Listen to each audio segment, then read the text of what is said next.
Wena? I'm awesome.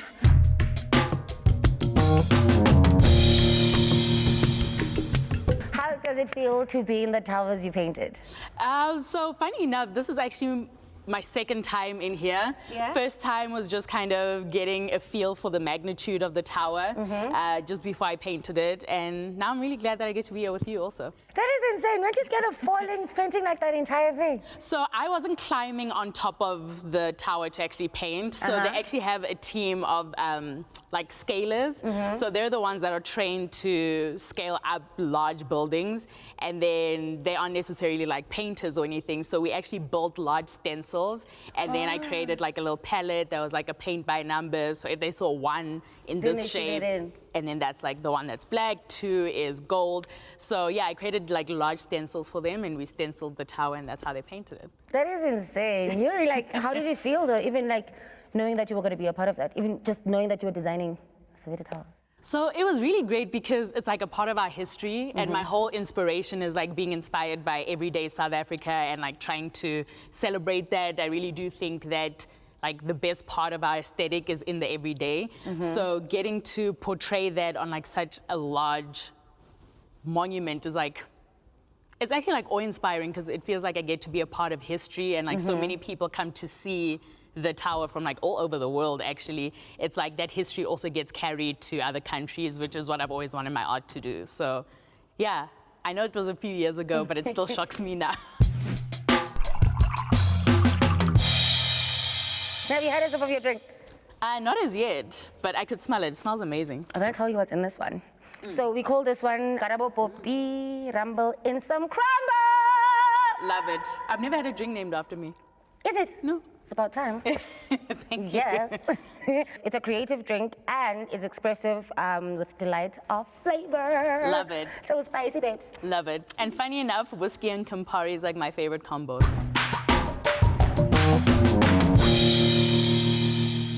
So you know, right? The show is called Madness Method. Yeah. And I'm not going to ask you boring questions and all that jazz stuff you can Google. Oh, by the way, it's very hard to Google a lot of things about, like, you're very good with just putting your work out. And Is it? Yes. Oh, thank you. So hard. I'm even looking for, like, who are Karabo's parents? No, it's Karabo Poppy. It's Karabo Poppy. It's like, how do you do that, though? Is it conscious? To, like, kind of keep my things here and then my private life elsewhere. I think it's twofold. When I first started out my career, like I had some businessmen and women kind of giving me tips, but all their tips were like super traditional. So the first thing you need to do is like start marketing yourself. You need to like get a website and do all of this. And then I'm like a 21-year-old starting their own business. I don't have money for a website. They mentioned all these things and I just saw dollar signs. So I was like, you know what's free? The internet. At the time, Instagram was starting out, and there's this online portfolio platform called Behance. And I was like, those two things are free. I'm gonna take all my work, put it onto Instagram and Behance, and then that's my form of marketing. I can't do all these other things website related. Funny enough, I still don't have a website to this day. And you're out here being worldwide. Trying to be, but that's the thing. I use the internet because it also took the access from where I was and where I wanted to be, which was like taking my art global, and it made that like so much shorter because it was just a matter of putting my work online. And I think it's like hard to find out information about my parents. I grew up in Vaal, so it's like very far away, very small, and my parents are in their 70s, so they don't be paying attention to like anything social media. So that part, I guess, just like hides itself. But yeah, I think that's how it happened. That is freaking impressive. Anyway, you see, I want us to play this game. So you're going to pick a card, right? And then from there, we'll take it. You'll tell me what makes you feel, or if it's a question, you'll give me a story. Okay. Make it personal. Okay, cool. So this is the mind blown emoji. The moment my mind was truly, truly blown to the point where it was in pieces, to this day I still haven't been able to bring it back together, was my collaboration with Nike and having LeBron James wear my sneakers to the club. So that's, yeah, he just posted a story, like took a whole thing with his phone while he was in the car saying that he's on the way to the club, and like I saw my name on the sneakers. So I got like the email from Nike saying that they really love my story, love my work, and they would love for me to kind of tell the story of my illustrations and my art career and basically my culture and heritage as well. On a collection of sneakers. So it first started that, not a lot of people actually know this, but it started with only one sneaker design. So then I couldn't decide because the whole story of how I came to be has to do with the past, the present, and the future. Yeah. So like honoring my ancestors, and the first part where I saw like true representation was like in barbershops. So I want to like honor that, but then I also want to honor like how far we've come and in the position that we're in, and like so many Black creatives are like finally getting to speak their voice in like such unique ways and like getting international recognition for it, being in Times Square. So I've actually been wanting to like honor that present too, and then also speak towards the potential that I think not only South Africa, but like the African continent, and then more broadly also like people part of the African diaspora as well, like not forgetting like Black people that have been displaced throughout the world, and also speaking towards that connection coming back. So I told them like it's too difficult, so I'll design 3 sneakers and they choose one. So they told me we actually love all 3. We're gonna take it from one sneaker to like a collection of sneakers, and just seeing like how far that spread. In South Africa, we actually sold out in 10 minutes. What do you mean? 10 minutes sold out. In the US, we sold out in a day. In Japan, we sold out in a day. So just seeing all these countries that some of them I've never even been to be so receptive to my work, I was just like mind blown. So I guess this was the phase that I had. That is insane. In like 10 minutes, it was gone. The site had crashed. They were working to like bring it back up because people were like so receptive to that. And it's just like encouraging, like feels like I'm on the right track. I mean, child. And then so like, so it's basically like an ongoing thing because it keeps working. For some reason, it keeps working. As much as my parents told me, we don't want to look after you, now you're living at home when you're 30-something. It keeps on working for some reason. Like, I think there's something special in like working within your purpose. And I think I figured out my purpose when I was 18, that like I need to honor the creative side of me, and I just keep on seeing like reward after reward for like honoring it back then. And I think when people really do work within their purpose, there's like an honoring that keeps coming.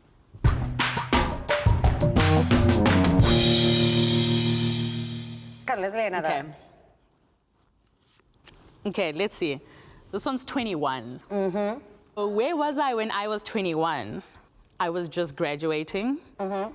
There was a lot of uncertainty.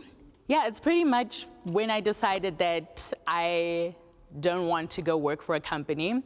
So I had like, I think a month for my internship before I could get my degree. And I interned at an agency in Johannesburg, and it was actually like a really good experience because it taught me a lot. And one of the main things was that I don't want to be here.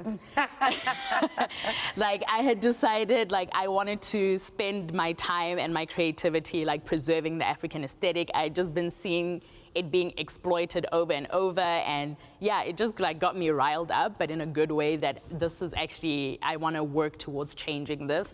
I want like Black people and African people to have like ownership over the work that we create, and also that like we should be the ones profiting from what we're doing. So often like we come up with the idea, we make the idea cool, and then it seems like we get maybe 20% of what everyone else gets. If any percent at all. Exactly. So I just thought, I want to be able to change it. I was like trying to look for people that could mentor me, that were doing what I was doing, but it was so difficult to find. Like I couldn't find like a young Black female that's into street art, illustration, any of that. I just couldn't find it. So I was like, I'll be the representation that I wanted to see when I started. So 21 was actually the age that defined where I am today. Oh,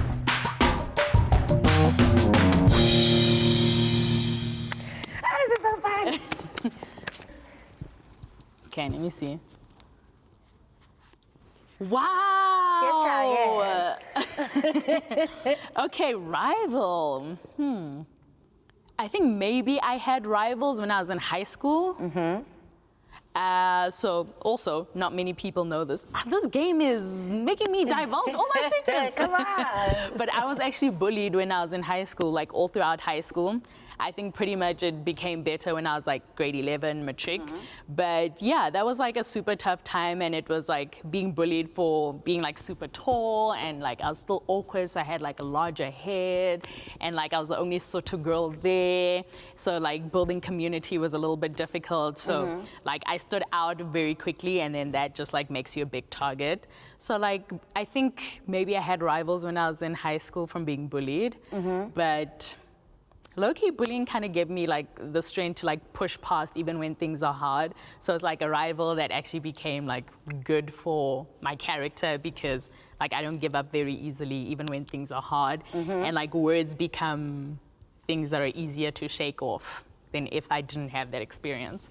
So do they still count as rivals? Because they kind of help me out though. They definitely help you out, because I mean, a lot of the times artists have a traumatic story that gets them to open up through their art, whether it's music, fashion, expression. So you either cry and adopt a different situation, because at the end of the day, it's yin and yang. And how many artists really have a happy story? Not many, hey? There was this quote that Pink once said, the singer, and she was like, artists are useless to the world when they're happy. And I was like, wow. Wow. They're not you can't have creating. a fully happy life and then be a useful artist to the world. So yeah, I don't know that I see them as rivals, because it was super helpful, but it was inspiration. yeah, like it inspired me to like start playing music, because I didn't have a lot of friends. So I was like, hey, I want to learn how to play the guitar. Taught myself to play the guitar. I was like, hey, I want to learn how to sing. Started singing. I want to learn the drums. Started playing the drums. And then now I'm on like 4 or 5 instruments. And I think I wouldn't have gotten there if I didn't have that experience. So I don't see them as a rival. So it's a rival / anti-rival. A rival to the arrival. Hey, a rival to the arrival. Love it. It's so I'm dope, gonna 'cause steal it's like, that. I mean, I just saw it now. I feel like it's that thing for real. Like, I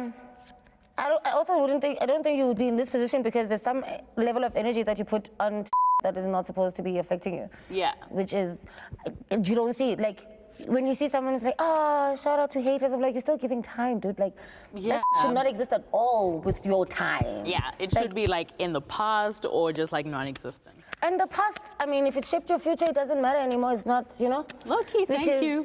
So let's get it. Even I was bullied. I was bullied for my bums. And this line, because I've got this permanent line outside of contouring. Oh, and so they'd all tease me about it. Now I'm just like, oh, so you're teasing me for the currency? Because now you're paying for the features I got teased for. Thanks. Which is also so weird, because things that you were teased for before are like things that people are coveting now. Yes. Yeah, exactly. People are paying money to be able to look like that because they didn't get it naturally. So it's just like weird how like this was something that was seen as a detriment, and like now it's actually seen as like beautiful and like a desire. Strange. Even a nickname for having a big bum, and just like, okay, shout. But now you're older, and you're like, Like I used to get you know made when fun God of, made you, they slept, they're like, okay, stop, you're alive, go. You can go. They're like, ooh, child, okay, let's get some, Love it.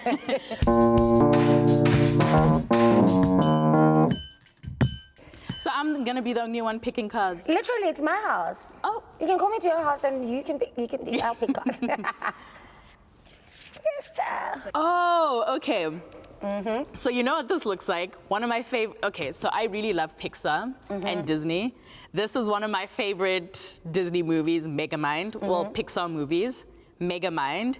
The bad guy from Megamind, I forgot his name, but he's an alien that comes to steal like a certain element that we have on Earth. And this looks like how he looks when he's out of the metal suit. He's in a suit because he's come to Earth to come and like pillage the element that he's looking for. And then in connection to you though, having to wear a suit to take something from this world, like is there any relation? I think when I decided to start my street art career, so I was working as like an illustrator and a graphic designer, but I had this desire to make my work super accessible, and I felt like my work is only accessible if you have access to the internet. So I decided like I really want to work in a place or in a discipline where you wouldn't need anything except sight to be able to experience my work.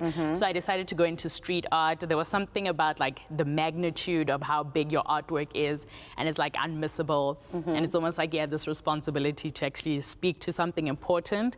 So I decided to like start in street art, but a lot of like the graffiti guys in the beginning weren't really like responsive to like me starting. It was like, who's this graphic design illustrator that's coming into like our space? And it was like very misogynistic, very like masculine, and like, who's this girl coming in wanting to do her things here? So I was just like, I think for this next part of my career, to be able to do what I actually came to do, which isn't just for me, but for like the betterment of like creativity in South Africa and like evidently the world also, I'm gonna have to like put on a suit of being like, the words don't actually penetrate through into my mind and make me anxious and like question, and just focusing on like what's important is what I need to do. But it's almost like I had to put on that mental suit, but also a physical suit, because violence against women in South Africa is unmatched. And what do street artists do? You just go with your materials, you find an empty wall. It's often like in the middle of nowhere, not really in like fancy places. It's just like places where you're fully exposed. And a lot of men have the privilege of creating art where they won't be bothered when that happens. But women, you could just be walking home and you're bothered. You could be getting to work and you're bothered. Like we're always needing to like look over our shoulder and almost expecting to be bothered. So imagine the vulnerable position that I'm in. If I'm creating a work, I'm focusing on like the wall. I don't know what's happening behind me. I need to constantly look left, right. Exactly, and I don't get to do the thing that I came there to do, is create art. So each time I have murals, I always have to get security that's with me, that's actually making sure that I'm safe, so that I actually have the same privilege as men do creating art. And I just realized how different that is. When I travel and create art, there's no need for security. It's almost like the suit comes off, which is actually quite sad, because when I'm home and you wear the suit, but when I leave home, it's like that suit comes off. But yeah, the suit link, I think there's like a mental suit that I have to put on and a physical one to make sure like we get to where we want to go with regards to art here. Another thing that makes me think now is like that thing of like, your art is very easily recognizable. Easily what? Easily, I eat it up. Relatable? Yes. It's easily, I eat it up. And I think like there's some connection I'm finding with your, the messages that you find in animation, which are simplified for family viewing, but the kids get it and the adults get it. Yes. And then even with your art, I feel like then, is there a role that plays in you being able to simplify a very strong message so that it doesn't eliminate an audience, but it is easily received by the world? Because it's a very easily received, you know where it's from, you know who it is. Yeah. Do you know what I mean? Like, thank you. Like, I so think you're the first person that's put it like that, but I think maybe animation had a role in like making my art receptive, easily received. With your signature. But yeah, I think, I don't know if it was a conscious decision. I think it's just how I create, and I think it's like an overflow from the kind of person that I am. I try and be able to relate to like kids, adults, senior citizens, older people.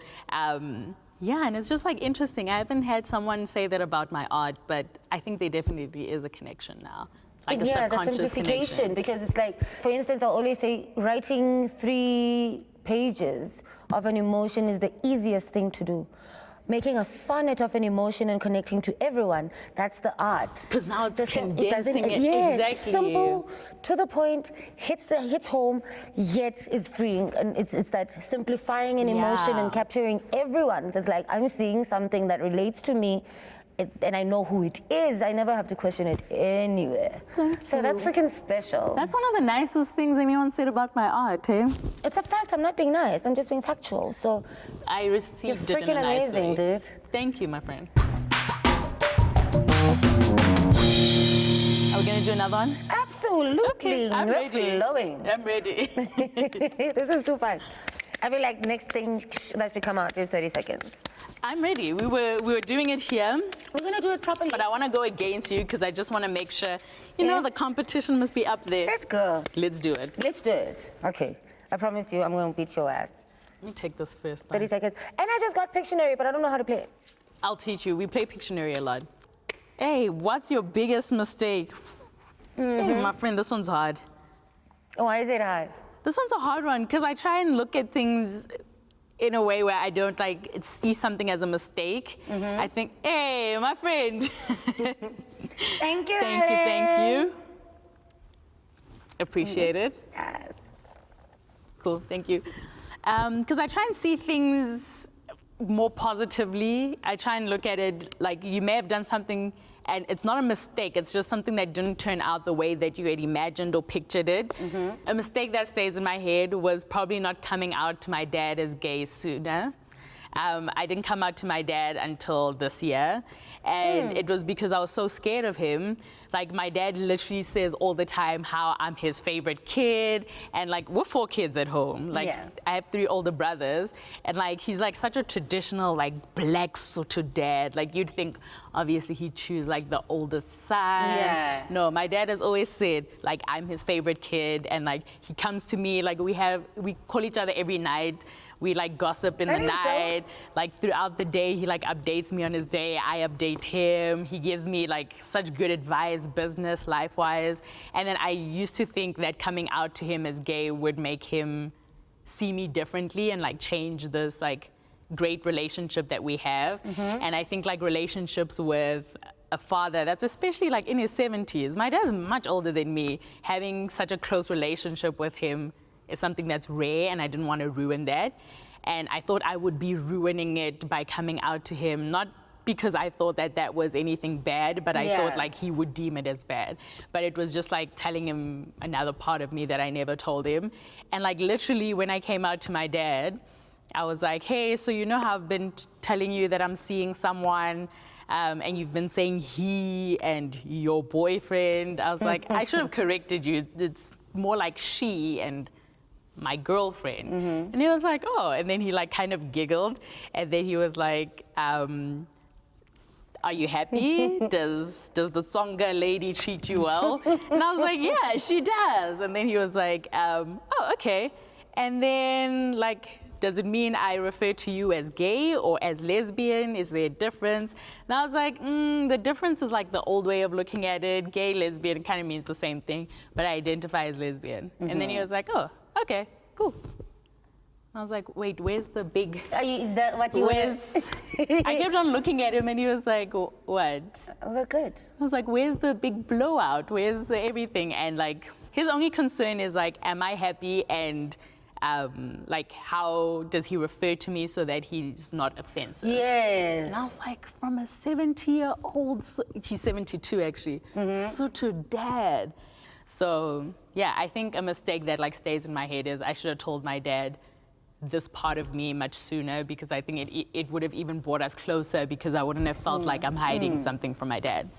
We are getting very honest today. I mean, so what even got you to tell your dad? I think because I'm in like a serious relationship, and then I always like try and be as honest as possible with the people around me. And I'm just like, why is the one person that's like the closest to me, my dad, someone that I feel like I can't be honest? And if I'm like keeping something from someone physically, I feel like it makes me itch. I don't feel comfortable when I'm around that person. And then, yeah, I was just like, I actually don't want to keep this from my dad. And I don't want my partner to feel as though like I'm keeping her as a secret or anything. So I don't know, I just really don't like secrets. I don't like, if you're keeping something from someone, it's a lie, so I don't like lying either. So I was just like, I'm so close with my dad, I just want him to know like everything. Now my dad knows everything. Like, I literally have no secrets, and I feel so much better. I mean, how did the other partners feel?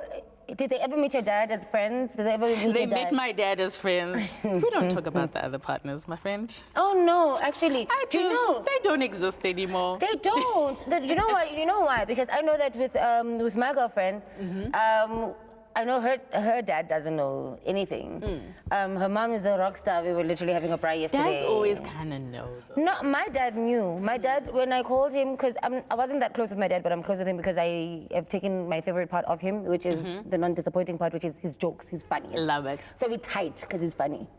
And now when I told him, because he met Stogie in December, and I'm like, oh, by the way, so the girl you met is my girlfriend. And he's like, it's about time, these little boys. I'm like, what? He was like, you chose well. Yeah, he was like, it's about Not time. that it's a choice, you should have but just like this was dated good. girls from a long time ago. Because he's just like, you're stuck with these boys like me. Right? So I'm like, I'm not stuck with them. I'm not like your wife. So, but anyway, we good. So it's just like, it was a different dynamic. Yeah. And my partner's dad just found Jesus. And so she's just like, we'll see. But it doesn't mean the two are like mutually exclusive. You can be like someone that identifies as Christian and like your relationship with God is like close and still be gay. Like Yes, it's not to say the two are separate. Absolutely not, because then it means you only love Christians and you don't love other believers. Do you know what I mean? Like, But you relate to it Christianity. also means you're not fully grasping the concept of love, which is Christianity. Which is South Africa. Hey, that's also a tough one. Hey. It's a very tough one. Don't you find it funny that most boys are homophobic here, but they lick each other's without knowing the story? Because if a girl talks, it's like, oh, so you're homophobic when it comes to just being yourself and being happy and being open and say, yes, cool, great, whatever. I'm free, I'm an open person. You have to hate. And it's just like... And also, I have a problem with that phrase, like homophobia. A phobia implies like you have like this deep fear of something. Yeah. But like they're not... Homophobia. But it's like they're not afraid of the queer community, because so many times there's like queer people that have been killed, assaulted. It's not a fear that they have. They're just... No, but psychologically, fears make you want to eliminate what makes you scared the most, especially about yourself. It's not a phobia, my friend. Then it's not for yourself. So you're scared. It's your fears that make you feel uncomfortable by someone living their lives. If you're afraid of something, how often, like people that have arachnophobia, how often do they go kill the approach spider? and like step on a spider? Like, it depends. Maybe it has you have a doom. retreat. Maybe you have a doom, and you can be in a distance and do that. I think I would treat that as social media. I think a phobia is like you are scared. An exaggerated amount of afraid. So like I'm deathly afraid of frogs. But frogs don't affect me though. Like they're not in my immediate space. I like can go a year without encountering a frog, but I'm extremely afraid of them. So I don't think it's because it directly affects them. It's like way deeper. I think it's a combination of just like having inherent hate and dislike and like discrimination. I think some people just like have that within them, and it's like they don't know any other way to operate. So they must be hating something, or must be disliking something, or must be able to discriminate against something. And just some people choose to discriminate against queer people. Yes, Okay. let's continue. This is too good though.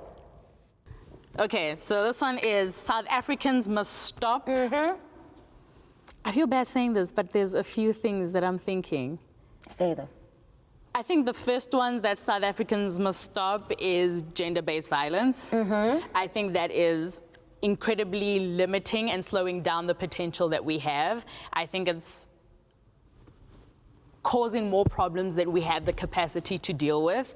And I become extremely passionate whenever I see an imbalance. And in relationships where there's gender-based violence, that imbalance really makes me like angry. And it's like people aren't thinking of the long-term psychological effects that this will have. We see the immediate like physical, economic effects that it has now, but the psychological ones are low-key even worse because it's something that's going to get passed down. It's affecting that person's entire life. Even once that person is out of their lives, they still stay with the reminders, the perpetuated cycles and like habits. So I think gender-based violence is like a horrible disease that South Africans need to stop and get right now. I think another thing that South Africans should stop is how they teach creative children in schools. I think how schools are currently teaching creative children, like schools don't know the best way to teach creative children. And I think while the world is like advancing as much as it is, we want to give like kids like we want to give South African kids like a step forward, like a head start to everyone. So how they teach creative kids is second. South Africans should stop homophobia. South Africans should stop xenophobia. Yes. And I think in all these things that I think South Africans must stop is prioritizing one over the other. Like men are prioritizing themselves over women. We're Owning seeing, a penis is number one human in the world. Exactly. And we're like prioritizing South Africans over like other Africans or people in other countries. Like we're prioritizing straight people over queer people. Like that I think is something like that imbalance is something that we need to stop. We need to start seeing like equality for like what it is. And actually, you know what, because I know how annoying it can be to have to feel like a spokesperson. Like we'll have a conversation outside where it's like, oh no, she told me that they're not she or he. But when we're talking, you're still using the she or he without listening to what they say. Outside of reiterating what they said, you're not listening to what they said for you to change your vocabulary. They didn't know what non-binary meant. I think like I've had a lot of friends that also are non-binary and I've seen the interactions with other people that are still understanding that. And people seem to mess up pronouns quite a lot. And I think it's because you're still seeing gender as something that's like a dichotomy. You're still seeing like male, and it looks like this and it acts like this, and female, it looks like this and it acts like this. Like you need to deconstruct gender completely. Like you need to start where you don't see male as like this picture in your head, and you don't see female as this picture in your head. And once you start like demolishing your understanding of that, then it helps in understanding someone that's non-binary, because like you don't have this like fixed thing and you don't want to assign something to them. So you let someone tell you what their gender is, especially that part. Exactly. So like it's, I'll say for myself, it's like also just like going through the journey of not necessarily seeing, like I identify as she and her, but I've been misgendered as him and sir so many times. And it's just like having people still see very masculine traits as like belonging to one gender, where that's not the case. So I think like once you start deconstructing the image or conventional idea of like female and male, that would like help you understand like non-binary a little bit more.